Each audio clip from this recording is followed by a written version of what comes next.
Hola, muy buenas tardes a todos. Vamos a dar inicio. Muchísimas gracias por su tiempo. Bienvenidos y gracias por participar. Hoy tenemos el taller de signos vitales impartido por el compañero Christopher José Barahona, quien es estudiante de tercer año de la Facultad de Ciencias Médicas de la Universidad de San Carlos de Guatemala. También es tutor independiente y es cofundador de la sociedad que es OSIMEDEP. Entonces, muchísimas gracias por el tiempo. Christopher, te dejamos a ti todo el tiempo. Muchas gracias, Miley. Primero que nada, muchas gracias a todos por estar acá. Tenemos un público excelente hoy de muchos países, así que muchísimas gracias por hacerse a este cambio de horario y principalmente a su asistencia. Entonces, primero que nada, me quiero presentar, como había dicho, yo soy Christopher Barahona, soy estudiante de tercer año en la Facultad de Ciencias Médicas y pues seré el tutor o ponente en esta ocasión con este taller. Como es un taller, esto va a ser un poco interactivo. Vamos a tomar los signos vitales y todo eso, hasta en la medida de lo posible como nos deje la virtualidad. Entonces, sería efectivo que si alguien tuviera una duda o algo así, encendiera su micrófono, o si alguien tiene más una duda específica de cómo poner cierto instrumento o cómo utilizarlo, de una encienda su cámara y pueda de una vez explicar, o sea, mostrármelo para que yo se lo pueda explicar así de una forma más detallada. Entonces, no habiendo algo más que decir, les empiezo a compartir. Esto va a ser, vamos a estar manejando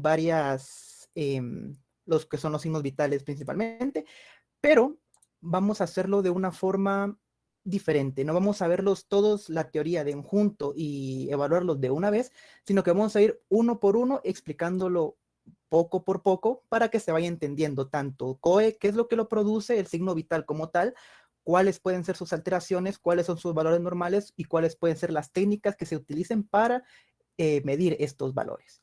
Entonces, eso sería la introducción. El contenido de este taller va a ser en 5 pasos. El primero va a ser que vamos a hablar sobre la temperatura, tanto y lo que se va a necesitar, en este caso termómetro y valores.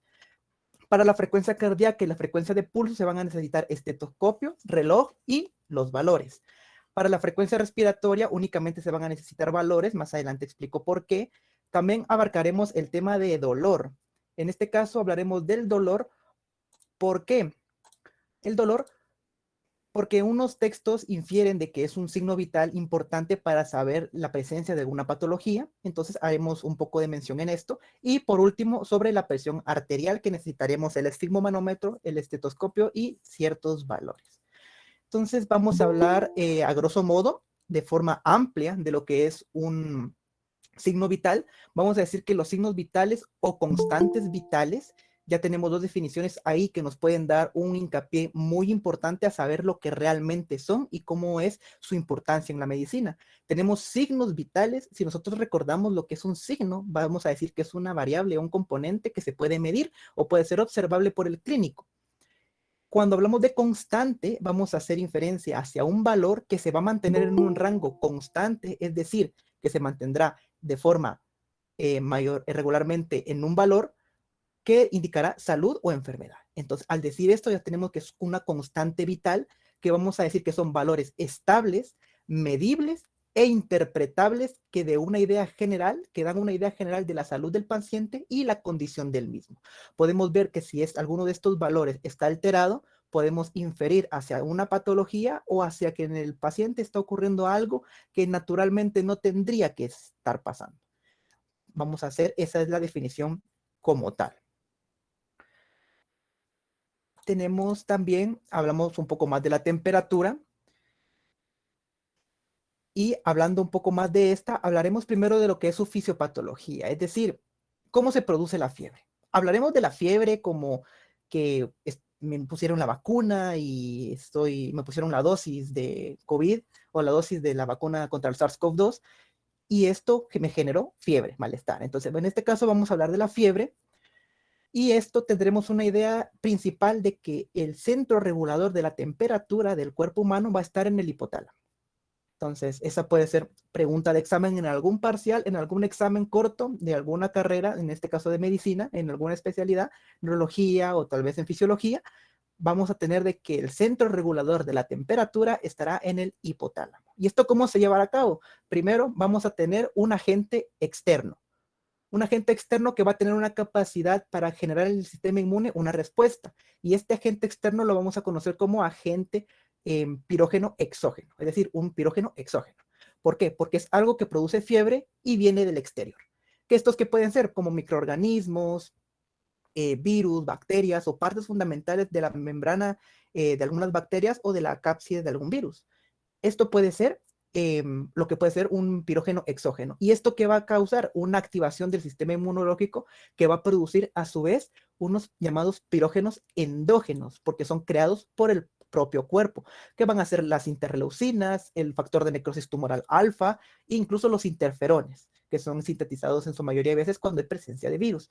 Estos los que van a hacer es viajar por la circulación, cruzando la barrera hematoencefálica en su mayoría de veces o sintetizándose dentro de la misma, y van a ir a las células endoteliales, principalmente en el órgano vasculum de la lámina terminalis, que es una parte del sistema nervioso en este caso, van a estimular la síntesis de prostaglandinas E2 en este caso, y van a estimular las células gliales hipotalámicas. ¿Esto qué va a hacer? Una cascada de, por decirlo, de segundos mensajeros, enzimas, que va a formar, en este caso, AMP cíclico, que si nosotros recordamos un poco de bioquímica, es un segundo mensajero importante.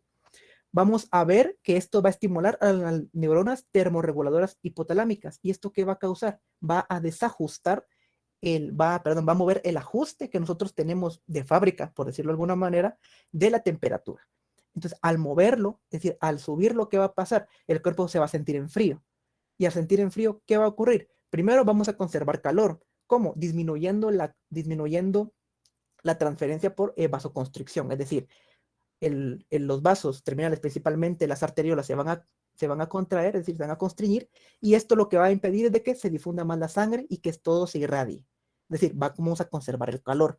También conductas instintivas. Tenemos frío, ¿qué hacemos? Nos abrigamos para mantener ese mismo calor, y aumento de la producción de calor, como actividad muscular, actividad metabólica, e incluso puede producir un aumento el hígado por el mismo metabolismo aumentado que vamos a presentar en este caso. Estos tres factores son los que van a intervenir para que la fiebre se lleve a cabo.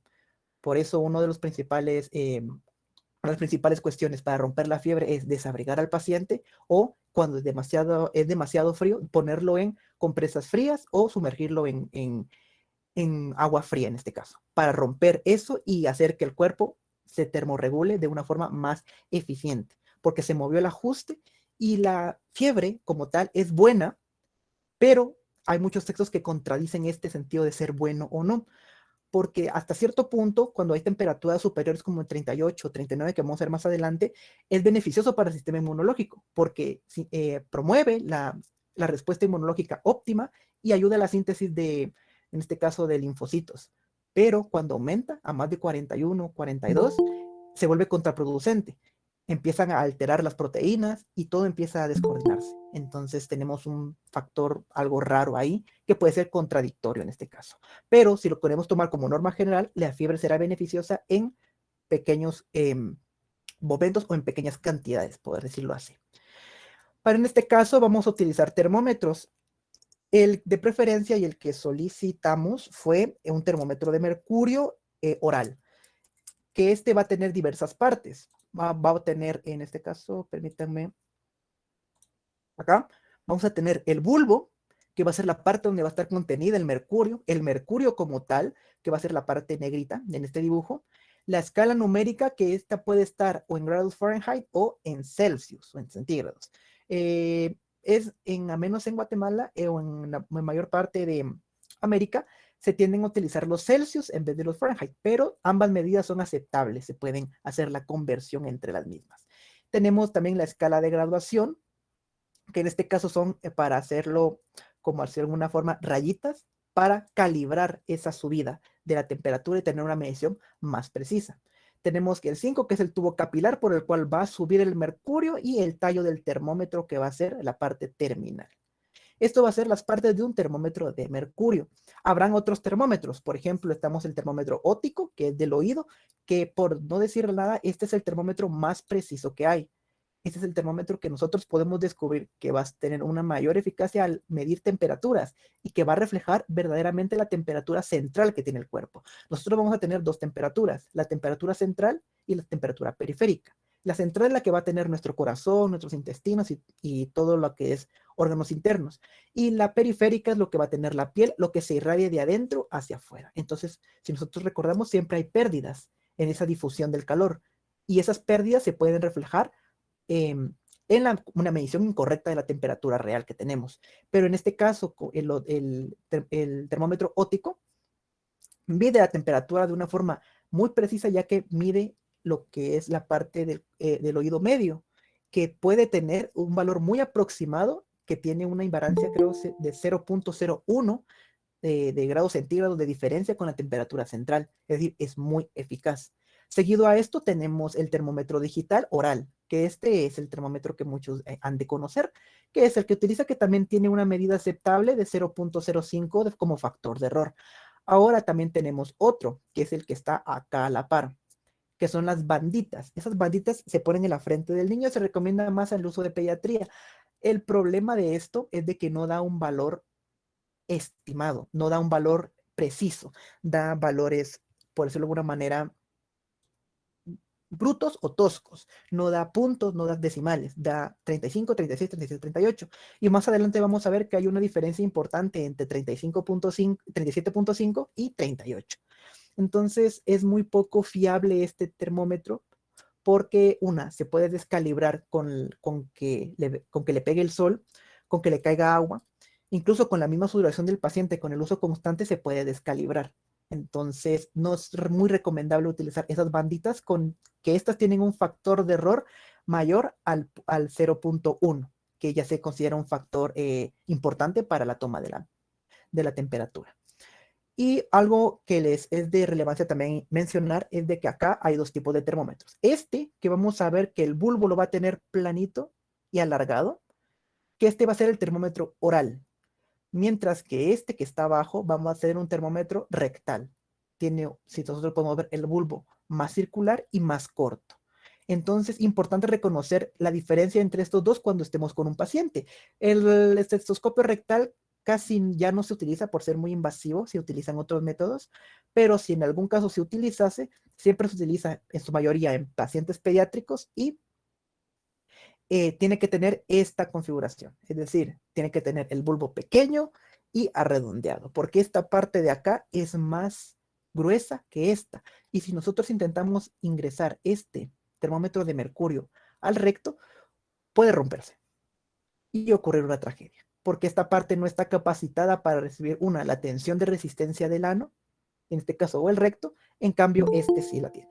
Por eso hacer esta diferencia al momento de tomar la medida en estas zonas. Ahora casi siempre no se utiliza, se utilizan estos termómetros en niños, se utilizan los óticos, o se puede utilizar el termómetro de mercurio, pero en la axila, que más adelante vamos a ver eso. Y ahora los valores de la temperatura normal van a ser estos. Estos van a ser principalmente. Van a haber otros que pueden variar, pero por norma general vamos a tomar estos para este taller. Siempre se van a asumir que la hipotermia nunca se va a medir en la frente, en la boca o en la axila. Siempre se va a tomar en el recto. ¿Por qué? Si nosotros recordamos la temperatura central, esa es la temperatura más accesible a un valor más cercano incluso que al del oído. Pero por cuestiones de incomodidad y de, por decirlo de alguna manera, de que es muy invasivo, ya no se emplea. Pero siempre la hipotermia se diagnosticará como una temperatura inferior a 35 grados centígrados rectal. Así se diagnosticará la hipotermia. Si nosotros tenemos, por ejemplo, en la boca 34.7, podemos inferir que una temperatura rectal de 35 grados centígrados. Si nosotros tenemos una temperatura axilar de 34.1, podemos asumir que tiene hipotermia. Pero siempre se hace la medición y se recomienda, si queremos diagnosticar hipotermia, que se haga en el recto. Ahora, las otras temperaturas, ya sea en este caso, los siguientes valores siempre se tomarán en la boca. ¿Por qué? Porque es el método menos invasivo y que puede dar una aproximación más o menos cierta a lo que es la temperatura central. En este caso, la temperatura normal vamos a decir que va a estar dentro del valor de 36.4 y 37.4. Esos dos valores serán la temperatura normal. Abajo de eso se diagnosticará o se puede diagnosticar como hipotermia, pero como habíamos dicho, la hipotermia solo se diagnostica cuando tiene 35 grados, menor de 35 grados en temperatura rectal. Entonces, un valor inferior se puede hacer situaciones adversas. El paciente ha estado sufriendo frío, eh, puede ser que esté en estado de ebriedad. Las personas con estado de ebriedad tienden a sufrir más frío por la vasodilatación que se genera. Al vasodilatarse se pierde más calor, entonces ya no hay ya no se mantiene la temperatura y sufren de frío. Puede ser esto. Pero por otras razones se van a decir de que la temperatura normal será de 36.4 a 37.4. Seguido a esto, cuando aumenta la temperatura de 37.4, vamos a decir que tiene febrícula, es decir, una fiebre pequeña, que este valor estará entre 37.5 y 38. Esto es lo que les decía, que es muy importante los termómetros que vean estos puntos, porque es muy diferente ver una temperatura normal a fiebre, porque febrícula puede ser un indicativo. Incluso los niños cuando están cuando se les erupcionan los dientes, o las mujeres cuando están si no recuerdo mal, cuando están en un ciclo, en un momento determinado de su ciclo, sufren febrícula. Entonces, pues no puede ser siempre una cuestión patológica, siempre puede ser una función fisiológica.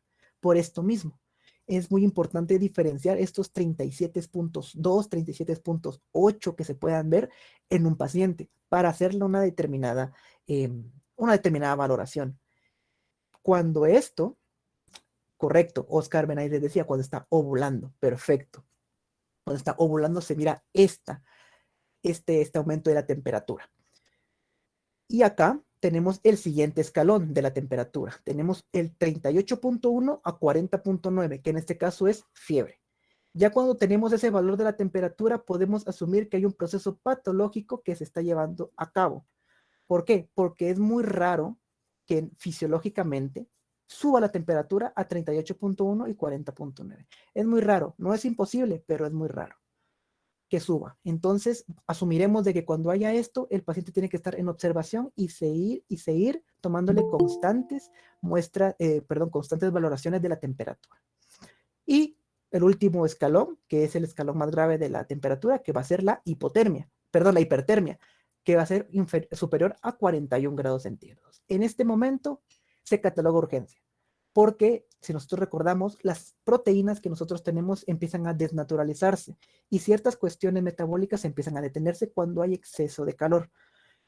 ¿Esto qué quiere decir? Que si nosotros dejamos que la temperatura aumente más, puede inferir haber daño nervioso principalmente, como daño al sistema inmunológico y hasta tal punto la muerte, si nosotros dejamos que esto aumente. Una de las características más importantes de las temperaturas muy altas es las zonas convulsiones, por esto mismo, por este daño neurológico que se crea por el calor, o en este caso por la fiebre. Estos valores son los que vamos a tomar de referencia para decir si una persona está sana, está sufriendo algún proceso fisiológico o algún proceso patológico. Principalmente, un chivo que les quiero dar de esto es, me permiten regresar, que las temperaturas estas seguirán un patrón. Si ustedes pueden verlo, ya pueden ver más o menos el patrón que sigue los valores. Es de que partiremos siempre de la temperatura oral como inicial, es decir, como la predilecta, y la temperatura rectal siempre será 0.3, es decir, 0.3 grados centígrados mayor a la temperatura oral, mientras que la temperatura axilar será 0.6 grados menor que la temperatura oral.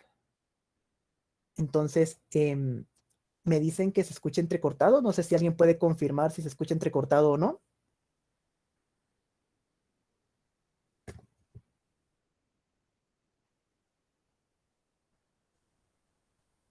Ah, muy bien. Muy bien. Sí, tal vez tratando de reiniciar. Si tratan de reiniciar en este caso, pueden darle refresh a la página. Tal vez sea un problema de Meet. A veces Meet sufre estos problemas. Está bien. Está bien. Muchísimas gracias. Muchísimas gracias por responder. Igual, si tienen una duda, sin molestas, pueden levantar la mano y decir tal cosa o preguntar. Aquí son libres, es un taller, es interactivo. Y pasamos a lo que es la técnica, es decir, ya lo importante del taller. Para eso necesito que saquen su termómetro, así. Tendremos ese termómetro listo, acá. Y mira, y lo empezaremos a ver. Siempre sean curiosos, eso es un secreto de la medicina, siempre sean curiosos. Véanlo, examínenlo y vean qué tiene de raro. En este caso, el mío tiene una banda amarilla. No sé, otros pueden tener de otro color, pero siempre habrá una banda de contraste, porque esta banda es la que se va a utilizar para ver la línea de mercurio. Entonces, si nosotros lo empezamos a ver, miraremos que tendremos una escala, puede ser en centígrados, que son los que estarán en 35, 36, 37, 38, así en números bajos, pero tendremos otra escala, que tendremos 94, 96, 98, 100, 102, 104, 106 y 108, que esos serán en Fahrenheit. En este caso, los más comúnmente usados pueden ser los centígrados, pero se pueden utilizar los Fahrenheit también. Y como están en la misma escala, se puede hacer la asociación. Si yo digo, es que mi residente o mi doctor me pidió que le diera el resultado en Fahrenheit, pero yo solo sé centígrados, como en este mismo está, se puede ver más o menos un valor aproximado. Entonces, importante, esto viene en un tubito que es para protegerlo, guardarlo. Entonces, lo primero que se hace antes de que el paciente esté es sacarlo y ponerlo en una superficie estéril. Estéril, ¿para qué? Porque esto entrará a la boca del paciente. Entonces, es recomendable que esté en una superficie estéril. Seguido a eso, ya una vez que vayamos al paciente a ingresarlo a la boca, antes de eso vamos a limpiarlo. Se limpia antes de usarse y después de usarse, antes y después. Siempre se va a utilizar así. ¿Y cómo vamos a hacer eso? Vamos a utilizar una torunda de algodón y vamos a utilizar alcohol o algún desinfectante, pero en este caso casi siempre se utiliza alcohol. Y vamos a hacer la limpieza del bulbo al tallo, es decir, movimientos circulares con fricción opuesta, es decir, esta mano gira en un sentido y la otra gira al otro. ¿Para qué? Para generar esa fricción. Al generar esa fricción, ¿nosotros qué hacemos? Una, generar calor, que en este caso el alcohol funciona mejor cuando hay una cierta cantidad de temperatura que es óptima la fricción, y empujamos todo lo bacterias o todo agente que no sea destruido por el alcohol hacia acá, hacia la parte más distal del termómetro, para que una vez el paciente se le ingrese a la boca, todas las bacterias o algún contaminante que haya estado acá no lo llegue porque está en la parte más distal. Entonces, ¿qué haremos?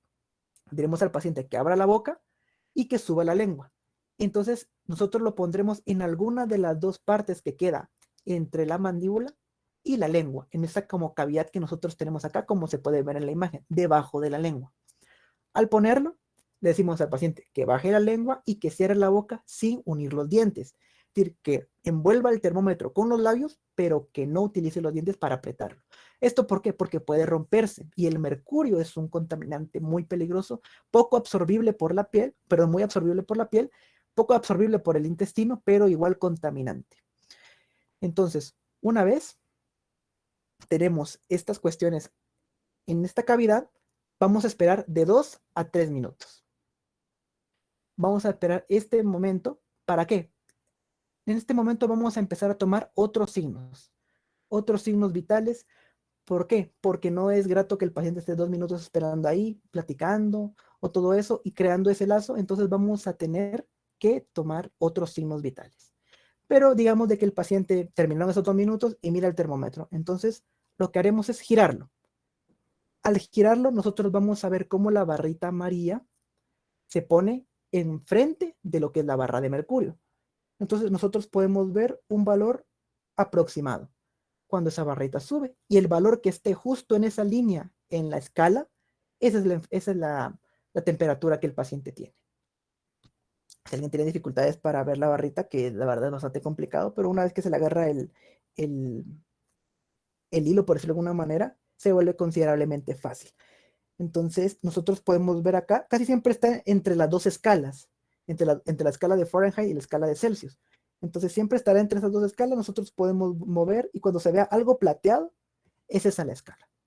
Y nosotros podemos ver, el paciente tiene 37.4, por decirlo de alguna manera. Entonces, nosotros decimos, el paciente tiene 37.4. Y esa va a ser la medida. Ahora, una vez que el paciente ya terminado, se extrae, nosotros ya hemos leído la lectura, vamos a limpiar, y esta vez, ¿cómo se va a limpiar? Del tallo al bulbo, es decir, de la parte más lateral a la más medial, si nosotros lo queremos ver así, o de la parte más externa a la más interna del bulbo. Al tomar esto, ¿qué hacemos? Limpiar toda la saliva y todo lo que haya dejado el paciente anteriormente y extraerlo. Importante, con diferente algodón. No es el mismo algodón que se utiliza de ida y venida, es diferente algodón, porque si no estaríamos haciendo una contaminación cruzada importante. Entonces, en este caso sería ida, antes de usarse, se tira, cuando se termina, de regreso, y se vuelve a limpiar. Vamos a utilizarlo esto cada vez que se utilice y cada vez que sea en un paciente. Esta asepsia es importante, ya que muchos pacientes pueden tener enfermedades que puedan transmitirse hacia otras personas. Entonces, habiendo dicho esto, vamos a ver de que se tienen que tomar la temperatura cuando el paciente está en observación 2 veces al día. A las 8 de la mañana y a las 18 horas, que van a ser las 6 de la tarde aproximadamente. ¿Y esto por qué estas horas precisamente? Porque nosotros somos seres que tienen un ciclo circadiano, se le llama así, que son ciclos donde la temperatura sube y baja, sube y baja, sube y baja. Y en estos momentos es donde la temperatura está más alta. Son los 2 picos donde se registran las temperaturas más altas. Entonces, si nosotros tenemos ese momento de la tomada de temperatura, vamos a saber si el paciente tiene un sobrevalor que nos pueda dar indicativo a que tiene fiebre, febrícula o hipertermia en este caso. Y una vez que se tomen estos 2 valores, quedarán estos registros. Si nosotros podemos ver, tenemos días, tomas en la mañana y en la tarde, que son las 8 de la mañana y las 6 de la tarde.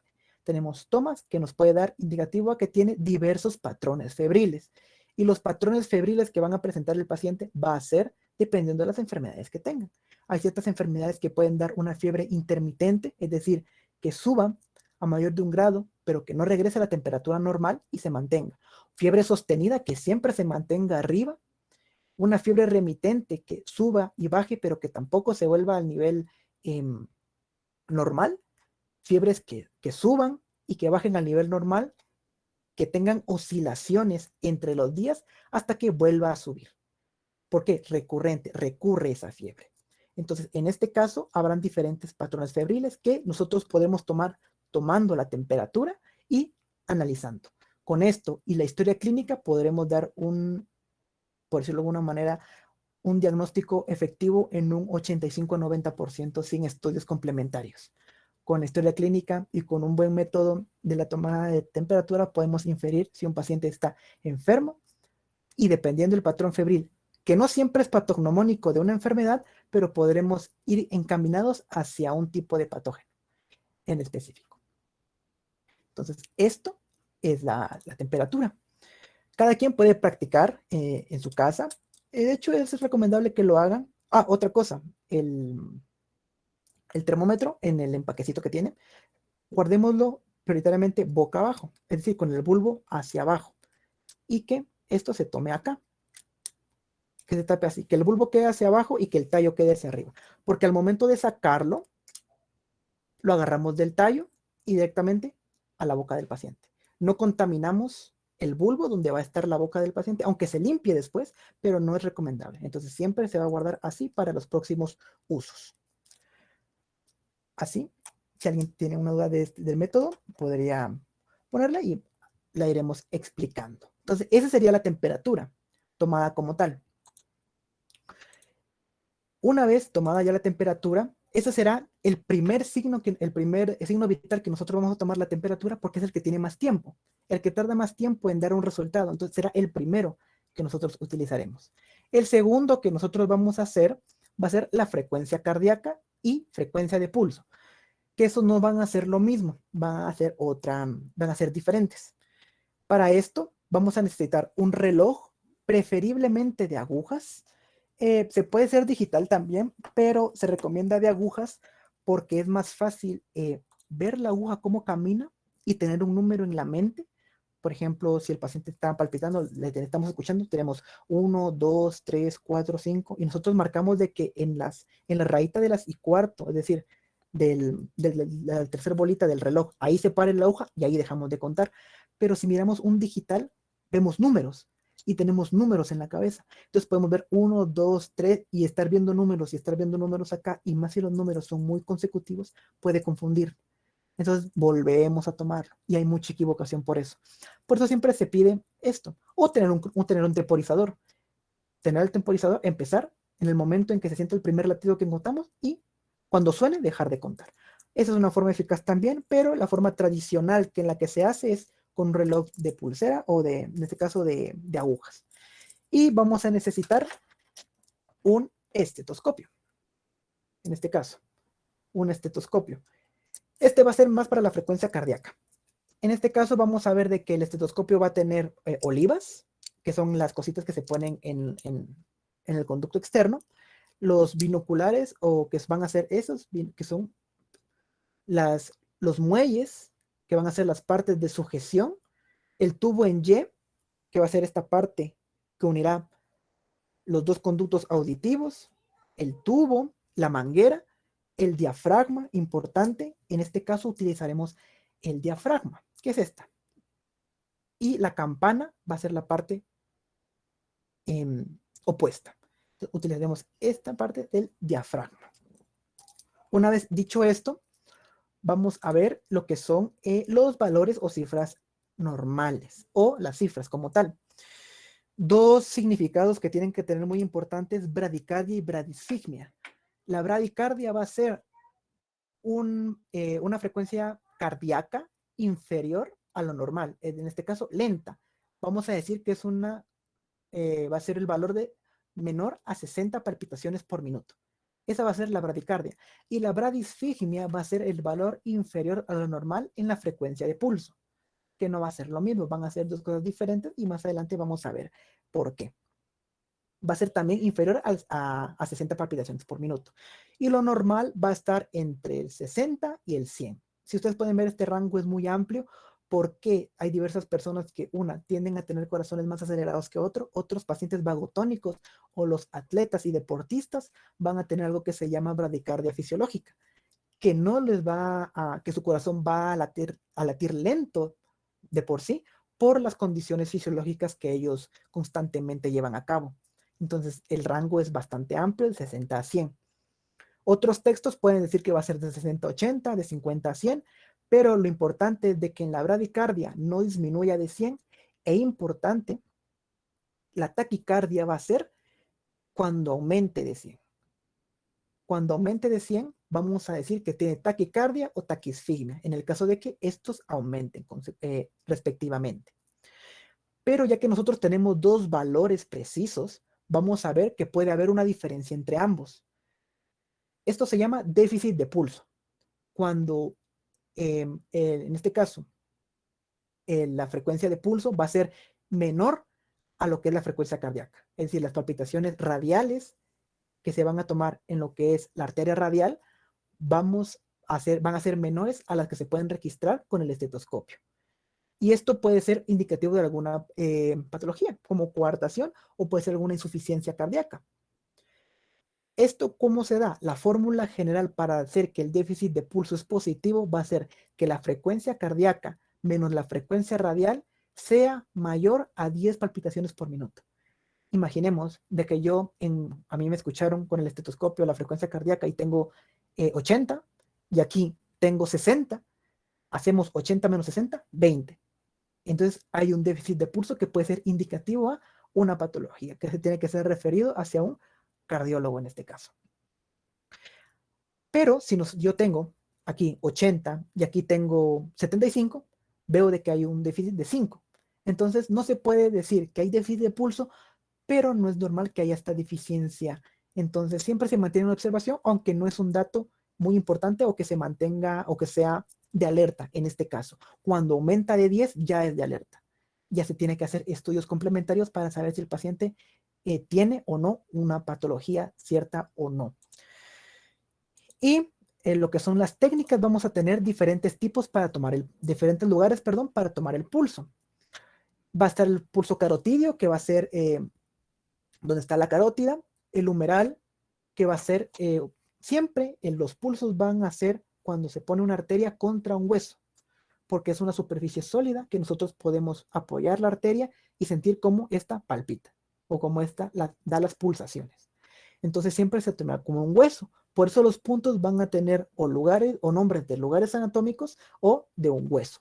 En este caso, tenemos el pulso humeral que va a estar relacionado con el húmero, el radial por la arteria radial y en este caso el radio, y la cubital por la arteria cubital y el hueso y el cúbito.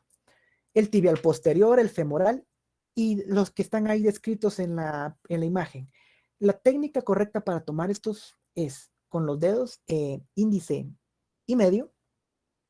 Vamos a formar esta como vamos a unir los dos, a ponerlos en extensión y sobre en este caso que fuera el radial, vamos a tomarlo y presionar. No tan fuerte porque si nosotros presionamos podemos desaparecer el pulso, es decir, impedir que la sangre pase y se desvanece el pulso. Entonces vamos a hacerlo, nosotros podemos ver, siempre en este caso vamos a utilizar este porque es el más común, el más fácil de acceso y que en teoría es el que se utiliza para comprobar si hay déficit de pulso. Se pueden utilizar otros, pero siempre se utilizan lo de las extremidades y el de las superiores es como más sencillo. En este caso, vamos a ver que empezamos a hacer presión. Primero podemos poner solo los dedos sobre esta articulación. ¿Cómo saber que estoy tocando el radio o el cúbito? Podemos hacer un chivito que enseñaron por ahí. Podemos decir de que el pulgar es la antena del radio. Siempre el radio va a estar en la misma dirección, en este caso en posición anatómica lateral, en dirección del pulgar. Entonces aquí, si nosotros tomamos acá, esta es la arteria radial. Entonces nosotros tenemos la arteria radial y nosotros empezamos. Tomamos esta parte y vamos a tomarlo en lo que es el pliegue de la mano, en la parte lateral, donde se siente una protuberancia. En este caso, ahí vamos a tomarlo y al tomarlo de esa manera vamos a empezar a hacer presión. Siempre en una superficie sólida, porque en una superficie blanda se puede mover y mover el pulso. Entonces vamos a hacer una superficie blanda y poco a poco pongan primero sus dedos y luego empiecen a ejercer un poco más de presión. Un poco más de presión hasta que empiecen a sentir como que algo les empujara hacia afuera. Les empuja algo hacia afuera, hacia afuera, hacia afuera y esto ya es el pulso. Podemos tomarlo en el otro lado, en el cúbito. En la carótida se toma para primeros auxilios porque es el más fuerte, entonces da una idea principal de si el paciente tiene pulso o no. Aquí cuesta mucho encontrarlo, entonces siempre se va a tomar este. Entonces vamos a tomar este como referencia, siempre el radial. Y ahora, para tomar la frecuencia cardíaca, vamos a necesitar en este caso, el estetoscopio. Para esto, nosotros es importante que sepamos los focos de auscultación cardíaca, que son los que están ahí descritos, que no es relevante saberlos todos para este caso, para la exploración, en este caso de cardiología sí es importante, pero para este caso no. Vamos a tomar solo lo que es el foco mitral. ¿Que el foco mitral dónde va a estar, ubicado? Va a estar ubicado en la línea medio clavicular. Es decir, si nosotros miramos la clavícula, podemos tocarnos la clavícula, que va a ser el huesito que nosotros tenemos aquí en el hombro recto, que está como que unido a un huesito que tenemos aquí en el pecho. Nosotros encontramos la mitad hacia abajo, encontramos como que fuera la mitad exacta del hueso, y esa es la línea medio clavicular. Y esa va a estar, ¿dónde? En el quinto espacio intercostal izquierdo. Entonces nosotros empezamos a ver la clavícula, tenemos la línea medio, tenemos la línea media y empezamos a bajar. Y empezamos a contar según referencias anatómicas. Podemos ver aquí en contar costillas, 1, 2, 3, 4, pero para no hacerla más complicada, siempre está, por cuestiones anatómicas, debajo del pezón. Si está debajo del pezón, vamos a encontrar el punto de impulsión máxima, que es otra cuestión importante en cardiología, pero ahí encontraremos también lo que es el foco mitral. Y si no lo escuchan, pueden irse moviendo un poco a la derecha y a la izquierda. Entonces, vamos a tener este foco. y vamos a escuchar siempre con el diafragma. Con el diafragma. Vamos a ponerlo y en este caso yo no puedo porque mi micrófono está acá, pero se pone el estetoscopio y se empieza a escuchar en este foco, en la parte, si no está en el pezón, está un poquito más medial o un poquito más lateral, un poquito más arriba. Pueden ir jugando si no pueden de alguna manera encontrar este foco de auscultación. Lo encuentran y ya se puede escuchar el palpitar.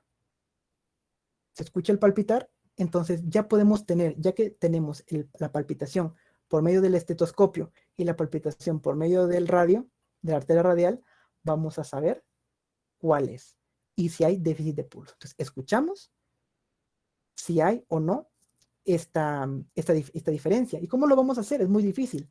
Siempre vamos a comparar. Siempre va un poquito de retraso entre el corazón y la radial. Siempre es mínimo. Habrá ese retraso.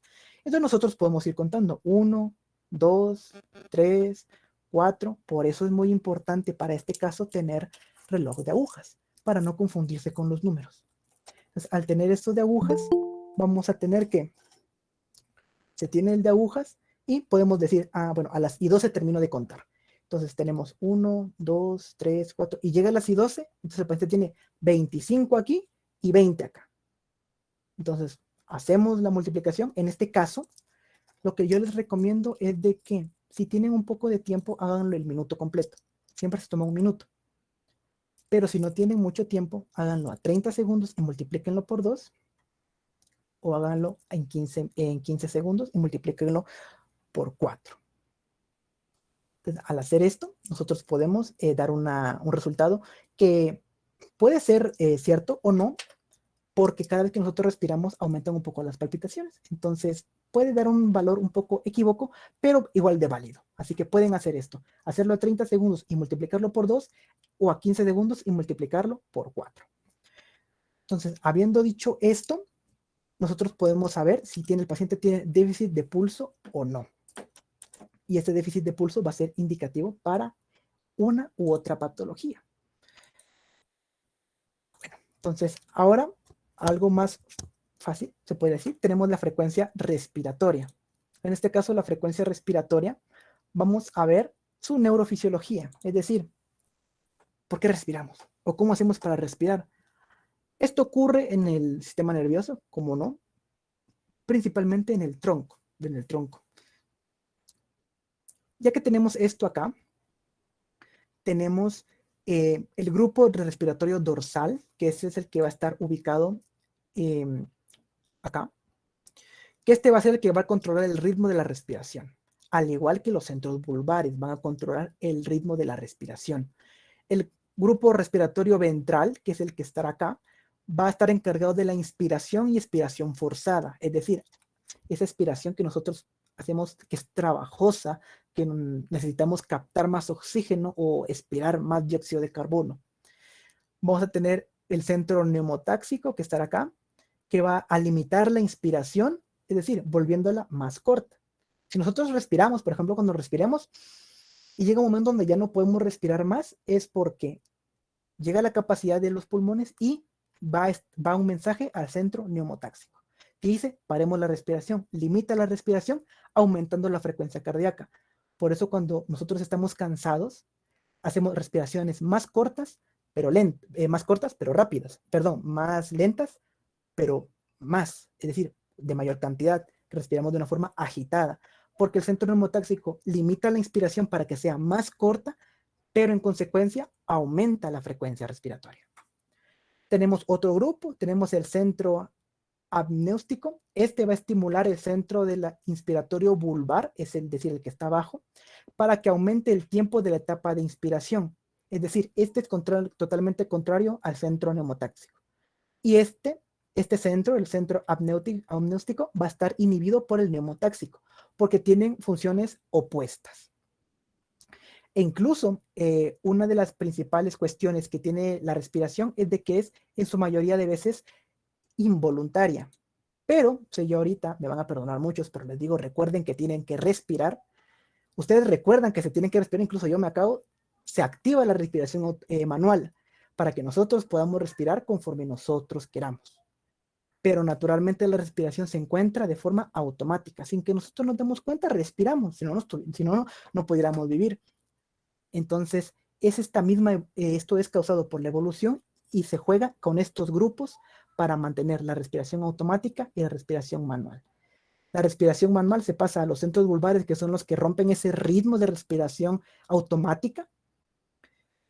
Cuando nosotros se nos olvida o por cuestiones X, regresa, en este caso, el grupo de respiratorio dorsal a tomar el control. En este caso, que también controla el ritmo respiratorio. Entonces, esto es muy importante saberlo porque una de las que nosotros tenemos que ver a la hora de la frecuencia respiratoria son los patrones respiratorios. En este caso, vamos a ver que los valores normales van a ser, cuando sea la respiración por minuto inferiores a 12, van a ser bradipnea. Cuando sea de 12 a 20 va a ser normal, y cuando sea superior a 20 se le va a llamar taquipnea. Es decir, aquí el paciente está respirando muy poco y aquí está respirando mucho. Este es el valor normal de 12 a 20. Otros textos pueden decir de 16 a 20, de 10 a 20, pero en este caso va a ser de 12 a 20 porque es el valor que se tiene de forma normal. Tenemos diversos patrones respiratorios. Por ejemplo, acá, la eupnea, que esta es la respiración verdadera, que es la que nosotros tenemos constantemente de forma automática, respirando y exhalando de forma involuntaria. La taquipnea, que es una respiración más acelerada. La apnea, que es cuando la respiración no está presente, es decir, no respiramos. La bradipnea, cuando está la respiración, en este caso, reducida. Y tenemos diferentes patrones también respiratorios patológicos, como en este caso el de Cheyne-Stokes, el de Biot, los más famosos, y el de Kussmaul. En este caso, estos tres patrones respiratorios, más el de Cheyne-Stokes y el de Biot, van a ser por daño a las estructuras que nosotros habíamos mencionado anteriormente. Por ese daño van a hacer estos patrones respiratorios. Mientras que en Kussmaul vamos a ver que esto puede verse por desregularidades metabólicas.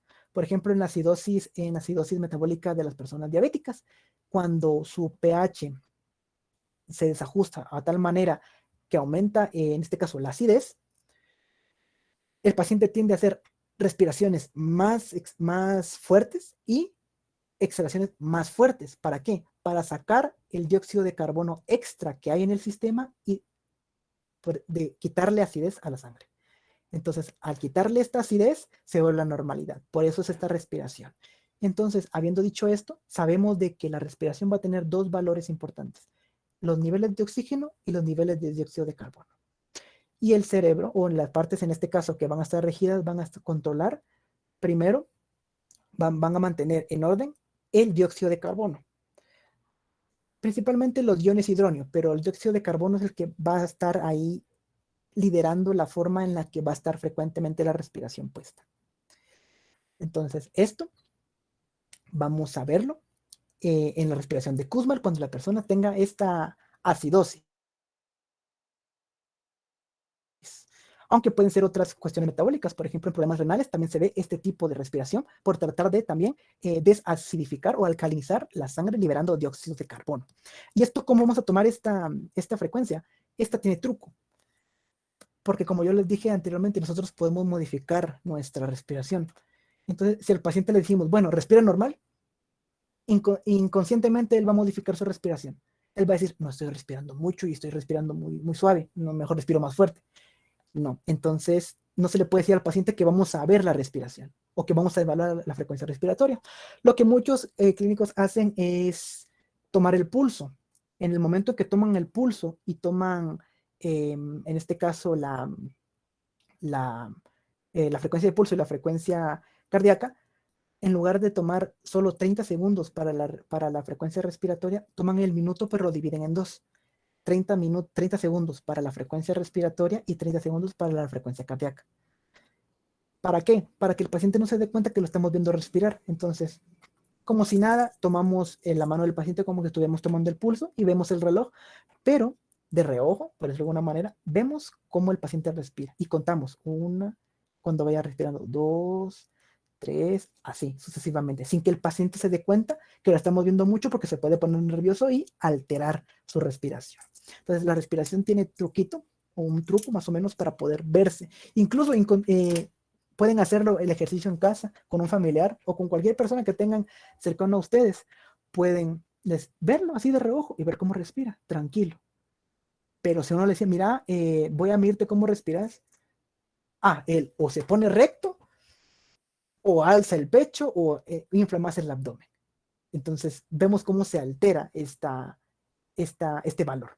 Entonces, por eso se recomienda que no se diga que se va a tomar, sino que solo se tome sin que el paciente se dé cuenta. Eso, y importante, el dolor. El dolor no figura como un signo vital o como una constante vital dentro de la mayoría de los textos, pero otros infieren que sí, porque si hay dolor hay algo. Si hay dolor es porque el dolor no está bien. Entonces, hablaremos de su fisiopatología, pero en este caso, doctora Brodmann sacó un post que habla sobre la fisiopatología del dolor. Entonces, les recomiendo que lo vayan a ver, es muy bueno, muy resumido.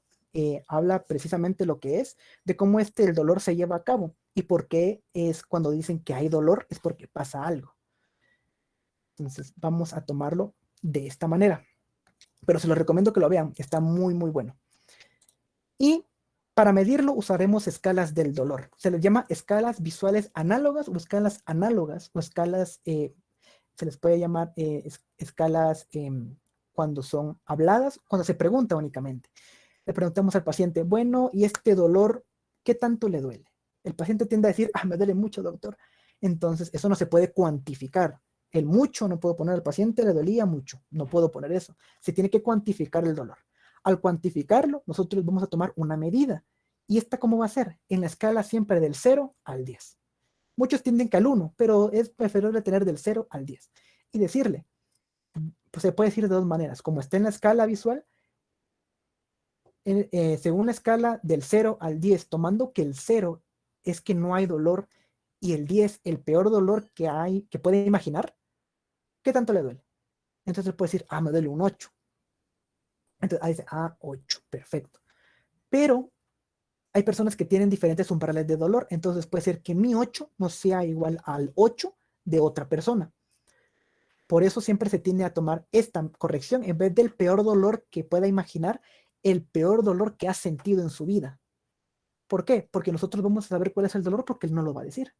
Entonces, por ejemplo, de la escala del 1 al 10, de la escala del 0 al 10, siendo el 0 que no siente dolor y el 10 el peor dolor que ha sentido en su vida, ¿qué tan fuerte es? Él dice, un 9. ¿Y cuál fue el décimo dolor? Es que fue cuando me quebré la pierna. Entonces nosotros ya tenemos una idea de qué tanto le duele. Pero en cambio, si utilizamos la imaginación, alguien puede imaginar algo peor o algo menos grave.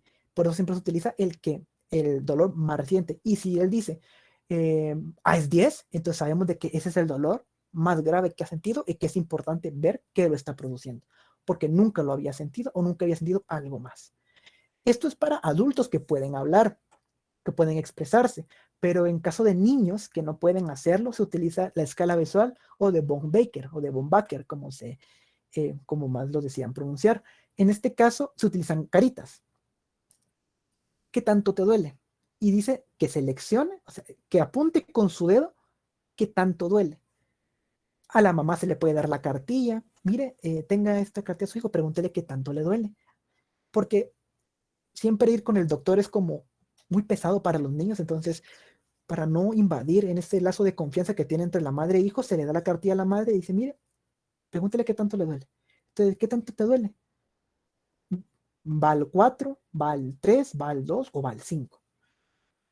Para ver qué tan doloroso es, en este caso, afección, para tener una escala. Entonces ya se escribe, paciente refiere dolor hipogástrico con intensidad 5 de 10, 6 de 10, 8 de 10, y así sucesivamente. Entonces, esto va a ayudar a ¿qué? A poder cuantificar el dolor, porque si nosotros recordamos, un signo vital se debe cuantificar. La controversia entre este signo de por qué no debe tomarse es porque no es un signo como tal, se podría catalogar un síntoma, porque podemos sentir el dolor del paciente, solo lo podemos interpretar y cuantificar, pero por su apreciación. No es como que el paciente esté ictérico, amarillo, y yo vea que está amarillo. Eso es un signo. Entonces, no puedo ver que el paciente tenga dolor, o lo puede estar fingiendo. Si se puede estar retorciendo el dolor, puede ser que sí le esté doliendo, pero no puede ser visto por el clínico. Por eso hay controversia. Pero mi recomendación es de que siempre lo cuantifique. Si hay dolor, pregunte, ¿le duele algo?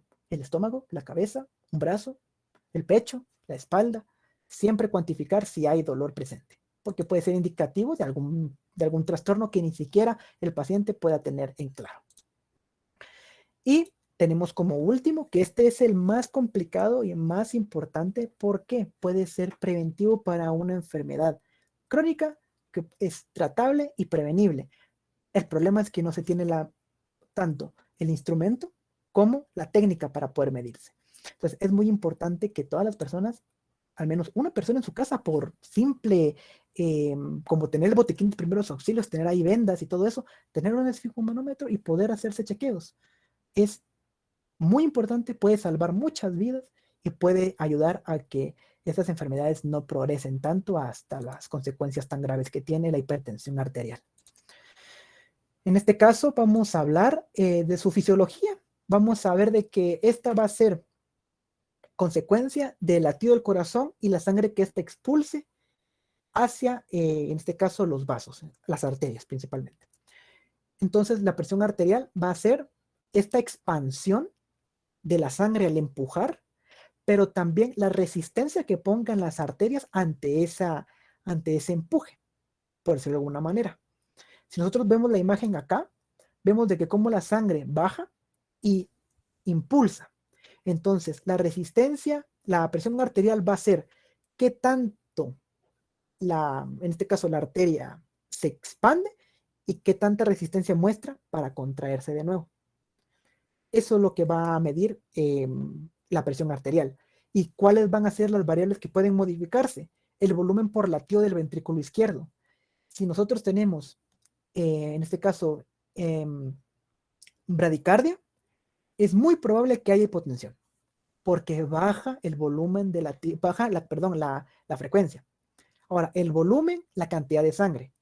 Si nosotros estamos sufriendo hemorragias, por ejemplo, vemos el shock hipovolémico, ahí vamos a ver una hipotensión arterial por pérdidas.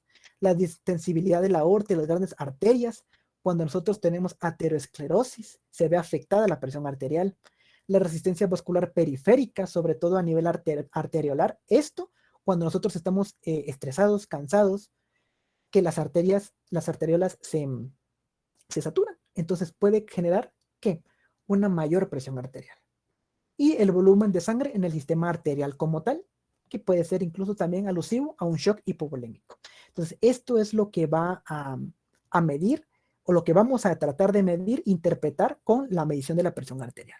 Aquí está el dibujo, en la sístole se va a ver qué tanto se distienden las arterias, mientras que en la diástole qué tanta es su resistencia. Para esto vamos a necesitar un esfigmomanómetro.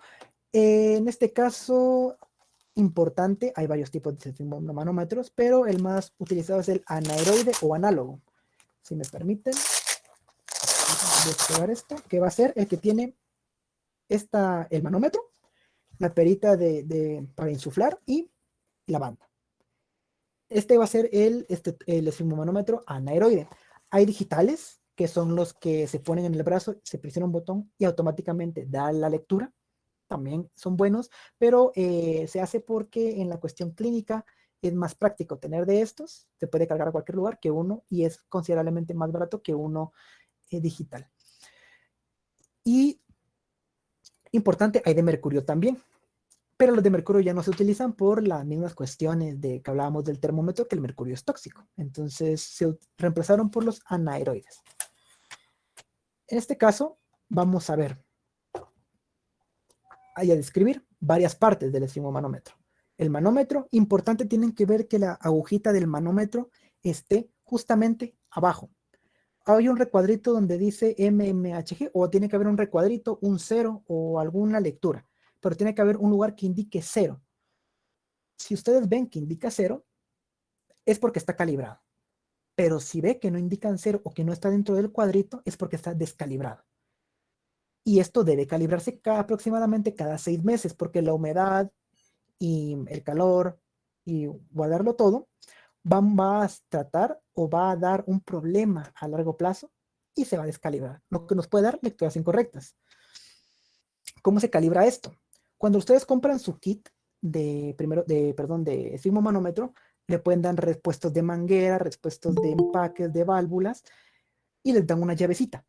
Esa llavecita, ustedes quitan esto, quitan la manguerita de acá, la meten, o dependiendo cómo sea de la funcionalidad, pero tienen que tener una llave que se puede meter donde va el sismomanómetro, pero donde va la manguerita, se mete en ese agujerito, o es como una rosca, una tuerquita. Entonces, con esa llave ustedes ajustan a que quede a 0 y ya pueden tomar la medida de nuevo.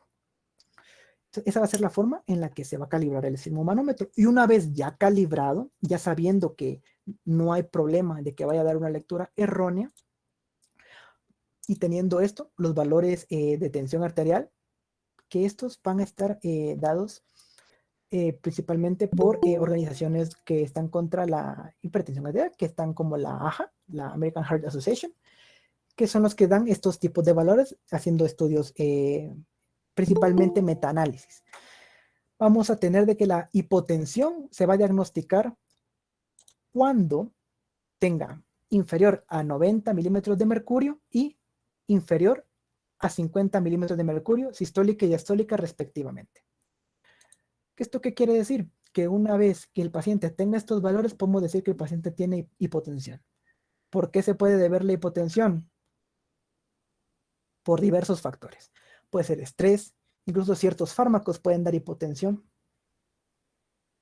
o puede ser incluso si modificamos alguno de los 3 valores, algún tipo de trauma que considere hemorragia importante, o alguna enfermedad que cause algún tipo de cardiopatía, como por ejemplo la cardiopatía hipertrófica ventricular. Tenemos la tensión arterial normal, que va a ser superior a 90 milímetros de mercurio, pero inferior a 120 cuando ésta sea sistólica, y diastólica superior a 50 e inferior a 80. Ese va a ser el rango para considerar una presión arterial normal.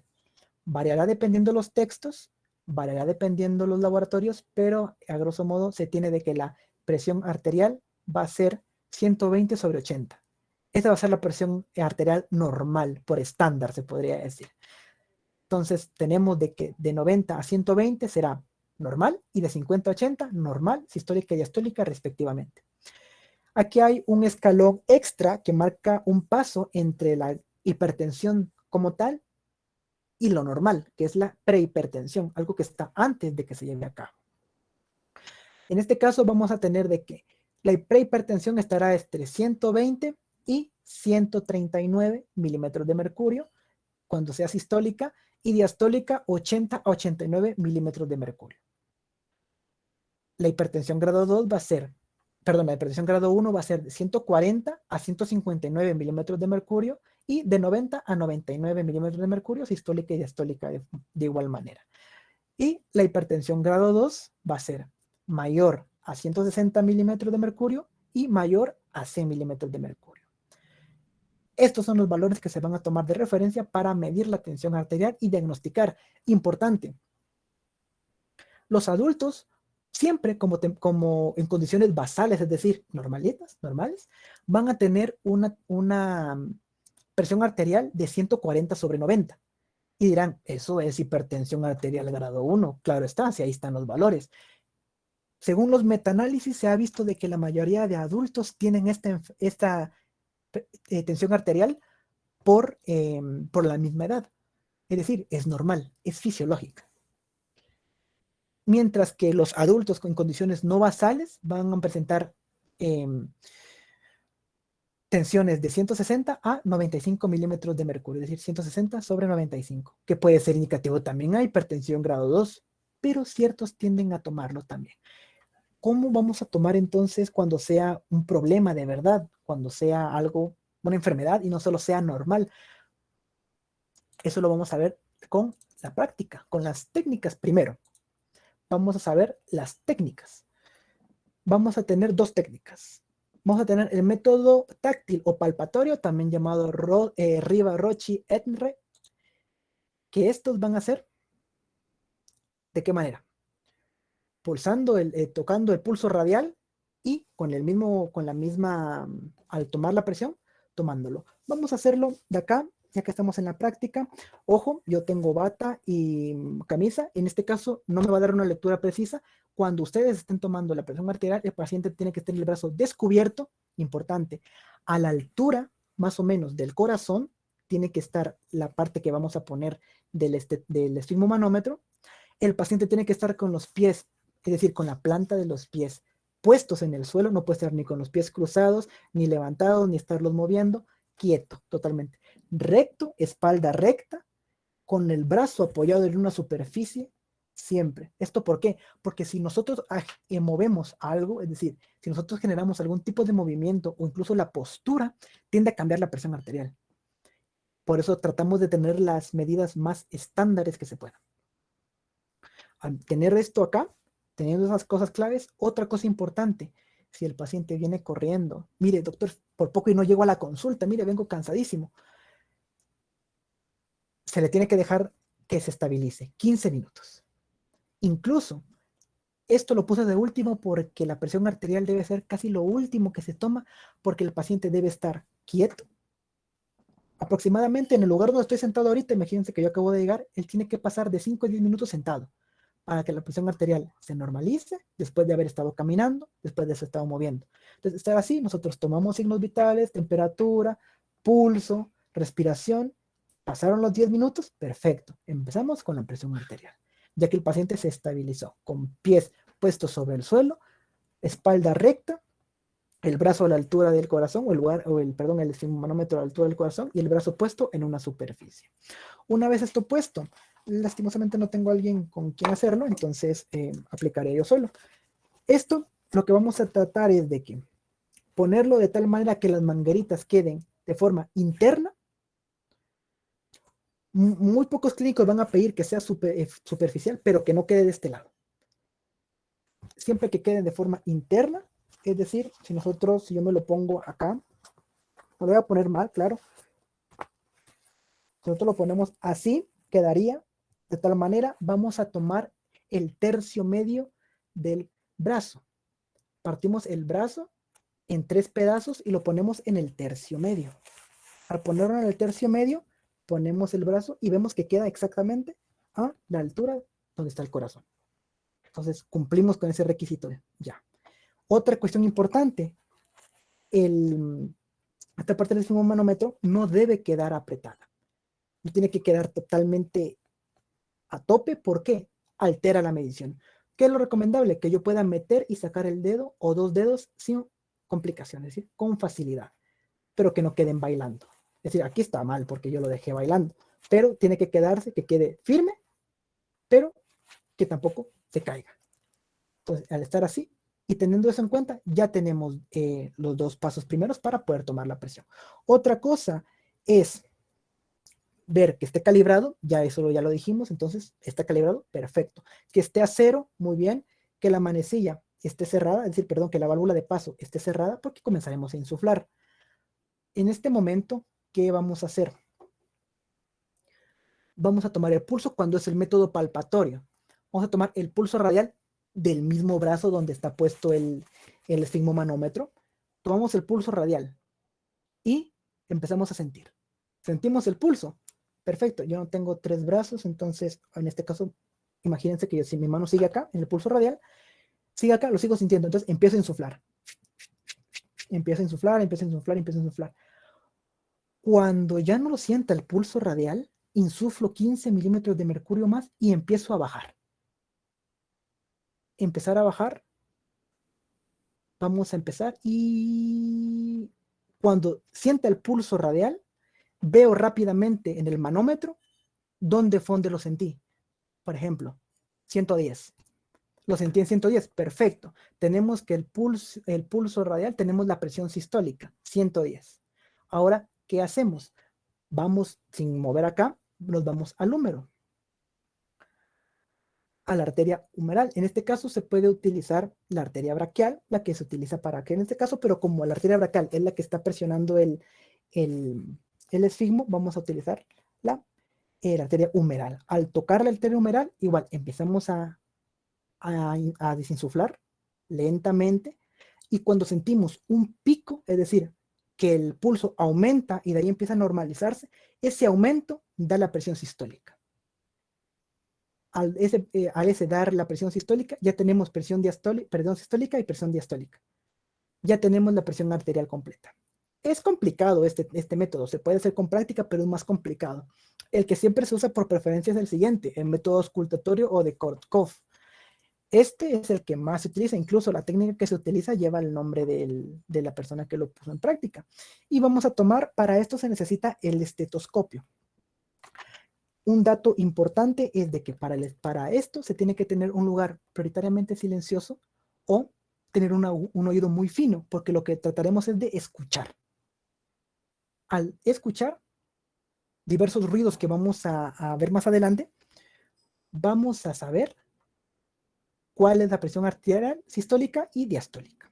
Entonces nosotros igual, de forma igual, vamos a poner el esfigmomanómetro en el tercio medio del brazo. El paciente tiene que estar sentado con los pies puestos, todas las indicaciones que habíamos dado anteriormente, y encontramos la arteria braquial. Encontramos la arteria braquial y sentimos el pulso, perfecto, empezamos a insuflar. Y empezamos a insuflar, empezamos a insuflar. Cuando ya no la sentimos, 15 más. Siempre va a ser eso, 15 más. ¿Y aquí qué ocurre? Nos pondremos el estetoscopio y yo no me lo puedo poner, nos pondremos el estetoscopio y pondremos el diafragma del estetoscopio donde sentíamos el pulso.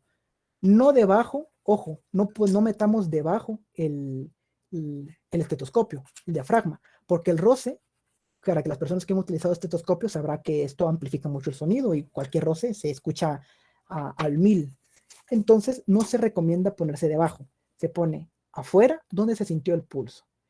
Ya que se sintió, nosotros escuchamos, empezamos a desinsuflar. No escuchamos nada y escuchamos un primer ruido, pum, empezamos pum, pum, pum, pum. Y vemos como el primer ruido representará la presión sistólica. Y escucharemos cómo el ruido se va haciendo mucho más fuerte, más fuerte, hasta que el ruido desaparece. Cuando el ruido desaparezca, va a ser la presión diastólica. Ese va a ser el método auscultatorio o de Korotkov. Como este es el que más cuesta escucharlo, más o menos, entonces me tomé el atrevimiento de, a ver si me carga, claro está, de poner unos ejemplos. Sí, aquí está. Entonces, para esto sí necesito que pongan, yo me voy a mutear, que pongan mucho oído a esto para que ustedes reconozcan cómo son más o menos los sonidos de Korotkov o los ruidos de Korotkov, que van a ser 5. Y que los que van a importar va a ser el primero y el cuarto o quinto. El cuarto y quinto va a diferir según los textos, pero casi siempre es el cuarto. Entonces, mucha atención.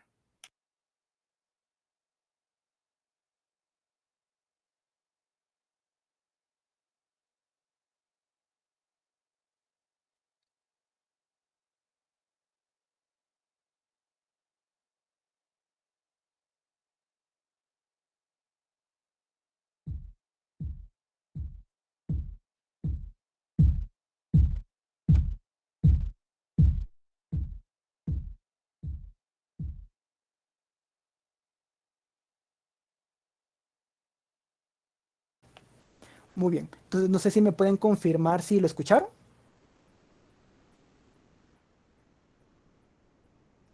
¿Sí? ¿Se escuchó? Perfecto. Entonces, esos van a ser los sonidos de Korotkov que escuchamos. Si nosotros nos dimos cuenta, primero escuchamos, ¡pum!, el primer ruido.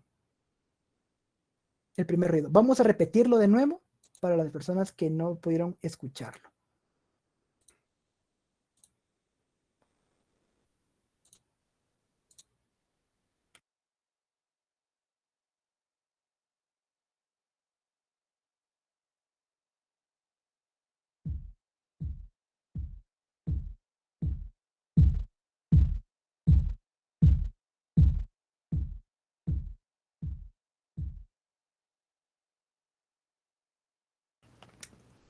Muy bien. Entonces, esos son los ruidos de Korotkov que se utilizan. Se utilizará el primero y el cuarto. Como habíamos dicho, entonces la presión de este paciente será 114 sobre 76. Incluso yo me tomé otro pequeño atrevimiento y me gustaría que pusieran en práctica los ruidos que acaban de escuchar, pero esta vez en un ejercicio. No dará la indicación, ustedes lo ponen en comentarios a ver qué tal se escucha, a ver si pueden identificar los ruidos. Entonces, comencemos, veamos cómo les va. The first one.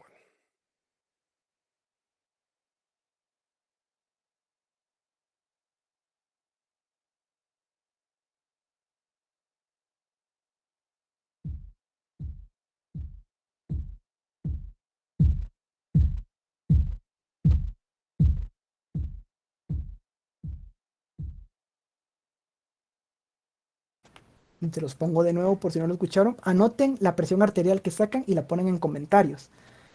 La ponen aquí en comentarios de Meet. A ver cómo les va. Vamos de nuevo. Here's the first one.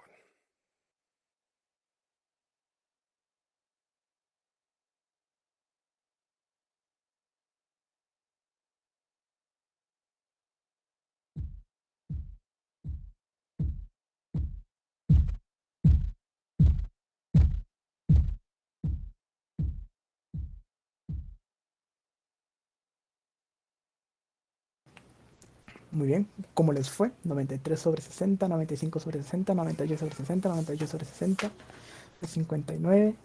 Muy bien, muy bien. Sí, sí. Excelente, excelente.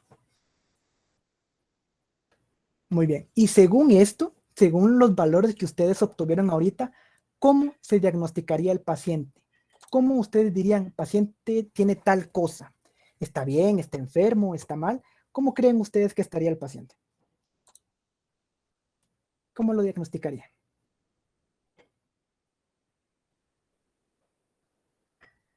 Presión arterial baja. Ajá. Hipotenso. Tiene hipotensión. Ajá. Hipotensión. Correcto. Sí, exacto. Muy bien. Sí, exacto, así es. Me gusta, me gusta. Se ve que sí, sí, sí, esa participación me gusta, sí. Y los valores, como es una gráfica análoga muy poco fiable, tiene, sí, exacto, los valores que ustedes decían de 96 a 58 milímetros de mercurio. Entonces se puede diagnosticar que el paciente tiene hipotensión.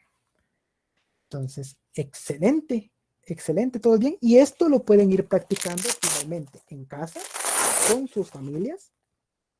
¿Por qué? Una de las bases importantes de la medicina es la práctica. Entonces yo les recomiendo mucho que practiquen esto. Porque es complicado las primeras veces, pero no es difícil y no es imposible. Sí se puede. Y ya Here's pasando a the lo first último, one. no, el ejercicio ya no. Tenemos unas últimas notaciones, notas importantes de esto. Vamos a tener algo que se llama síndrome de hipertensión de tensión arterial, que es aquel que se va a presentar con una elevación de la presión sistólica y diastólica, considerando como mínimo el promedio de 2 mediciones en condiciones estándar. Esto es lo que yo les preguntaba. ¿Cómo diagnostico que el paciente tiene hipertensión? Si el paciente que llegó tiene 146, pero es adulto, entonces vamos a tomar diferentes mediciones. Vamos a tomar dos en 2 días distintos en un intervalo de 1 a 8 días. Por ejemplo, viene a mi paciente y me dice, doctor, fíjese que me siento mal. Ah, bueno, signos vitales. Mira, tiene una presión de 120 sobre 80. Ah, está bastante bien. Entonces, pero me causó curiosidad, 120 sobre 80. Ah, bueno. Entonces, mire, venga dentro de 3 días para ver cómo siguió. Le decimos, bajo cualquier excusa. No le podemos decir al paciente el signo que tiene. Entonces, ¿por qué? Porque es por cuestiones de conducta. Cuando al paciente se le dice eso, el paciente entra en un estado anímico diferente y puede alterar la presión arterial. Entonces, no se le dice, se mantiene el dato como valor únicamente. Regresa el paciente a los 3 días, medimos. ¿En cuánto tiene? 180 sobre 100. Este paciente está grave. Entonces, ¿qué hacemos? Sumamos los dos valores que nos dio, 120 sobre 80 y 180 sobre 100, dividimos dentro de 2 Y este valor, este promedio que nos da, va a ser la presión arterial que diagnosticaremos. ¿Cómo? Puede ser un síndrome de presión arterial cuando ésta sea diferente. O puede ser hipertensión arterial grado 1 y 2, dependiendo qué cantidad tenga de tensión el paciente en las mediciones que nosotros realizamos. Si el paciente tiene un antecedente médico de hipertensión arterial, se va a notar la hipertensión arterial sin clasificarla. Es decir, cuando nosotros hagamos la historia clínica, vamos a notar que el paciente tiene antecedente médico de hipertensión arterial. Ah, va, paciente.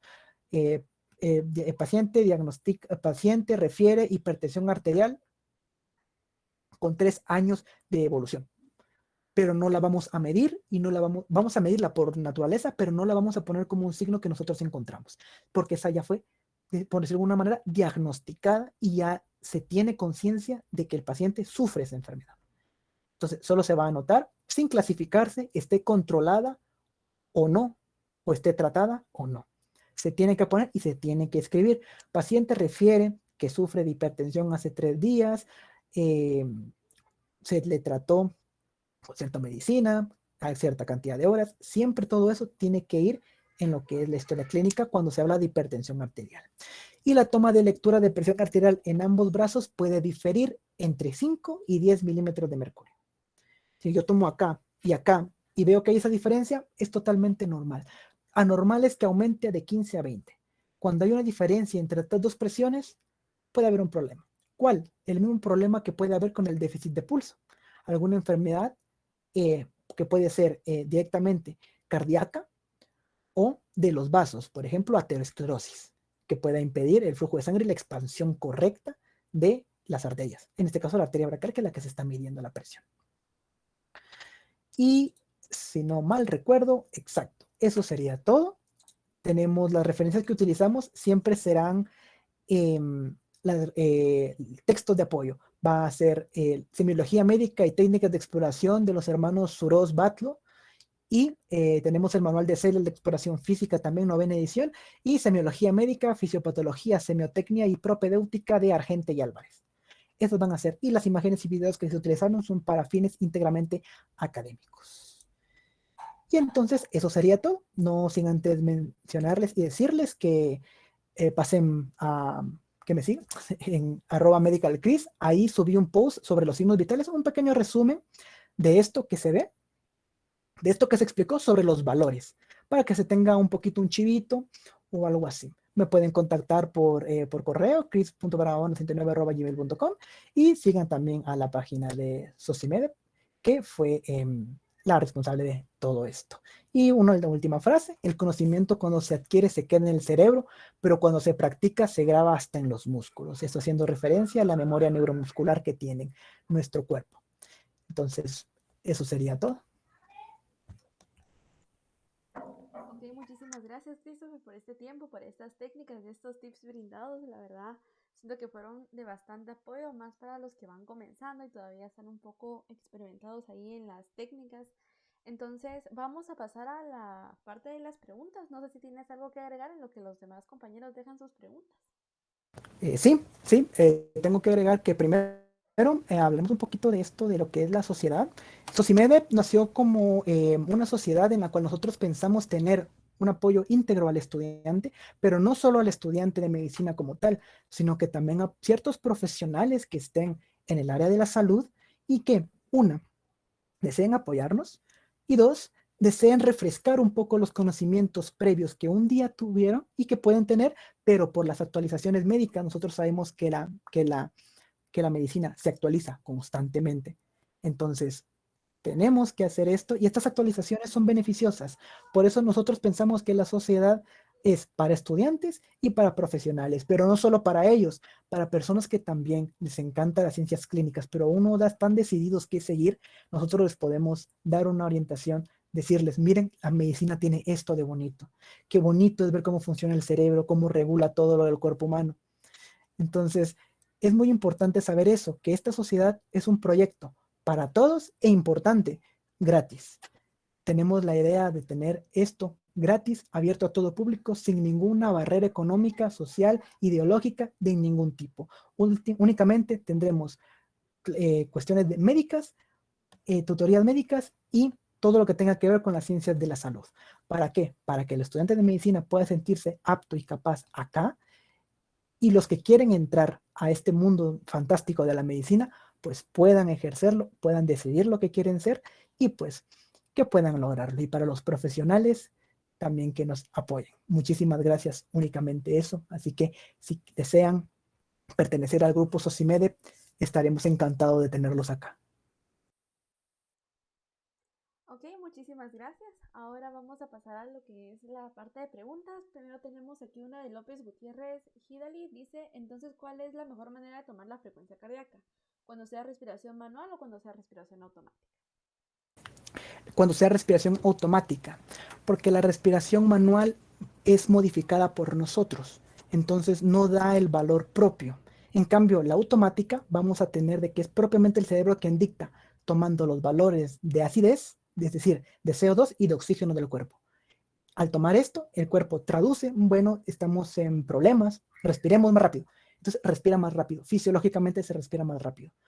Pero si nosotros modificamos esto y estamos respirando rápido, pero nosotros aguantamos la respiración así como que aguantamos la respiración y tratamos de mantenerlo, la modificamos. Puede darle un valor normal cuando el paciente esté sufriendo o puede dar un valor anormal cuando el paciente esté bien. Por eso se recomienda siempre la automática.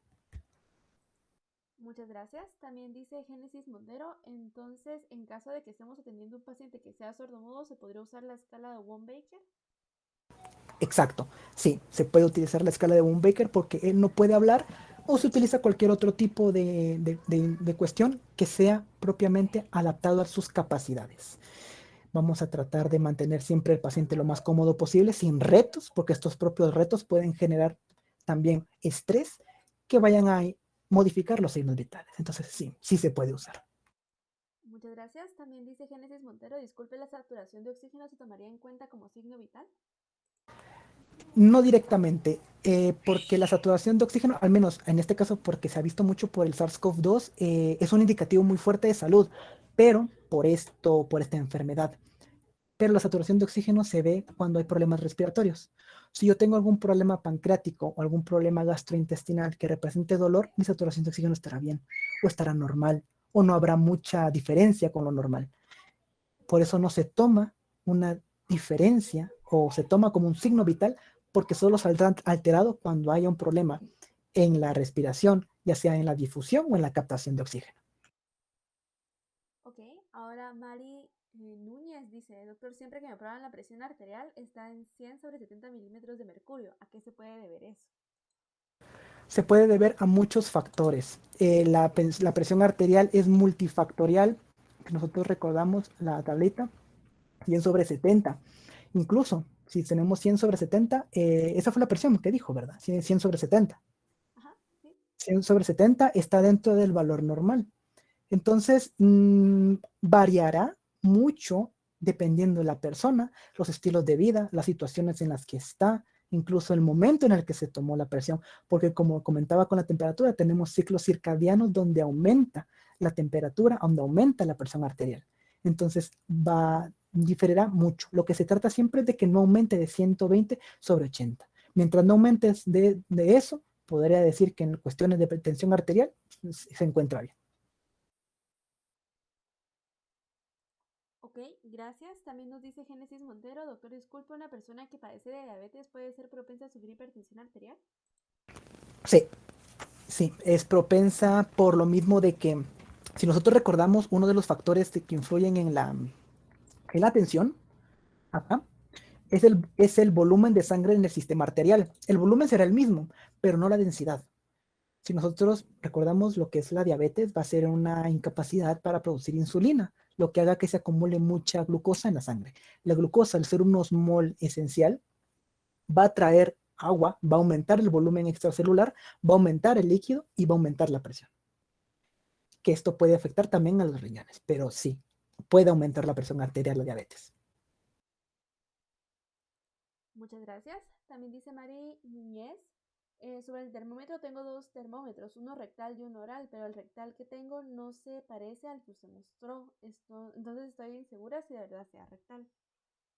Sí, el que usted tiene rectal es suponer, pero usted dice que tiene un termómetro oral y rectal. Si los compara los dos, verá que uno tiene el bulbo más chiquito que el otro. El que tiene el bulbo más chiquito es el rectal. Y el que tiene más largo es el oral. Hay diferentes presentaciones del rectal. Puede ser una bolita o puede ser un bulbo más pequeño. Pero lo que se trata es de que no sea muy grande, conociendo siempre el oral, sino que siempre tiene que ser un poco más pequeño que este. Pero sí pueden haber bulbos diferentes. Ok, muchas gracias. También nos dice José Rivas una pregunta. En el caso del paciente que es una embarazada, ¿cómo serán los valores normales o siempre son los mismos? No, en cuestiones cuando la mujer está embarazada tiende a haber hipertensión. Se llama hipertensión gestacional. Esto va a ocurrir no en todas las embarazadas, pero ocurrirá. Los valores siempre serán los mismos. No se cambiarán si está embarazada o no. Cuando la mujer tiene hipertensión gestacional, se asume que la hipertensión es porque está gestando. Entonces, los valores siempre seguirán igual, no importando si está embarazada o no. En el momento de la historia clínica, mujer embarazada, en el segundo trimestre, vamos a ver presión arterial. Tenemos presión arterial 140/80. Tiene hipertensión. Entonces se refiere, paciente tiene hipertensión arterial. Puede ser subsecuente a embarazo. Se pone hipertensión gestacional. Entonces sí, no, los valores no cambian dependiendo de una persona a otra. Los valores son estándares, constantes. Ok, ya por último tenemos una última pregunta que es de Luis Alejandro Barrera. Dice, ¿qué pasa si tiene una presión arterial donde la sistólica está bien y la diastólica baja o viceversa? ¿Cuál presión es la que te va a clasificar la presión arterial? Por ejemplo, 100/57. Muy buena pregunta. Alejandro era, disculpa, no, Luis Alejandro. Luis Alejandro. Muy bien. Sí, muy buena pregunta, importante mencionar eso, demasiado importante. Si nosotros nos vamos a la tabla, y como decía, yo digamos de que la sistólica la tengo en 120, pero la diastólica la tengo en 50. Tengo sistólica normal, pero diastólica hipotensión. ¿Qué ocurre? Se va a clasificar el valor alejado del rango normal, el que esté más alejado del rango normal. En este caso, el paciente tiene hipotensión diastólica o hipotensión. Si el paciente tiene, por ejemplo, 130, digámoslo en 130, que es hipertensión, y tiene 100 en la diastólica, entonces o tiene prehipertensión o tiene hipertensión arterial grado 2. Tiene hipertensión arterial grado 2. Se va a tomar el valor que esté más alejado del normal para clasificarla. Así es. Entonces, en el ejemplo que habías puesto, creo que era 100/57.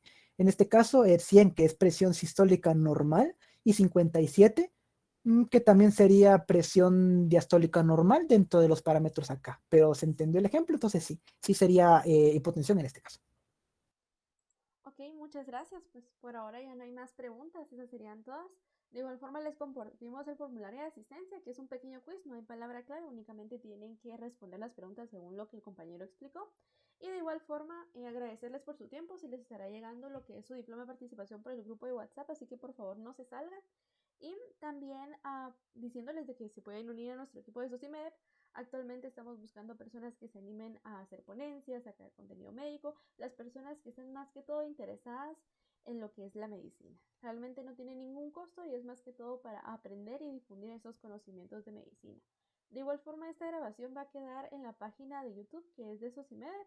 En un momento se va a subir y se les va a compartir de igual forma. El formulario va a estar abierto por 24 horas, entonces todavía van a tener chance otra vez de ver lo que es la presentación. Bueno, tenemos otra pregunta, dice Víctor Rodríguez. Doctora, mi profesora dijo que la importante es la diastólica, ¿es verdad? La diastólica va a hacer referencia hacia, si nosotros recordamos, a la resistencia que tiene la pared arterial, en este caso, si nosotros vemos acá, la diastólica, en la diástole vamos a ver la resistencia que tiene para regresar a su normalidad, es decir, la elasticidad que tiene la arteria en este caso. Entonces, para diagnosticar esto podemos ver la hipertensión arterial, que es un aumento, en este caso por diversas razones, al menos la esencial no se conoce la causa, pero La hipertensión, por ejemplo, con los diabéticos, como el ejemplo que mencionaba, es por el aumento del volumen extracelular. Entonces, la diastólica, ¿qué es lo que va a hacer? Va a aumentarse por la resistencia que se genera al tratar de mantener ese líquido aumentado.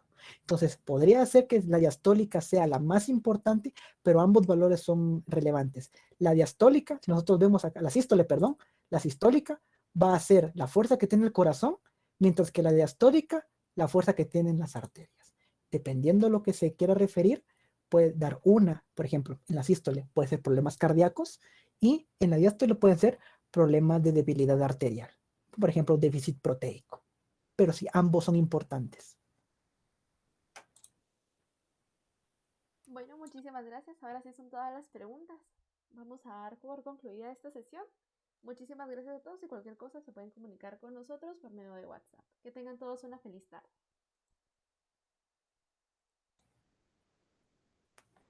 Gracias a todos, feliz tarde, los esperamos en futuros proyectos.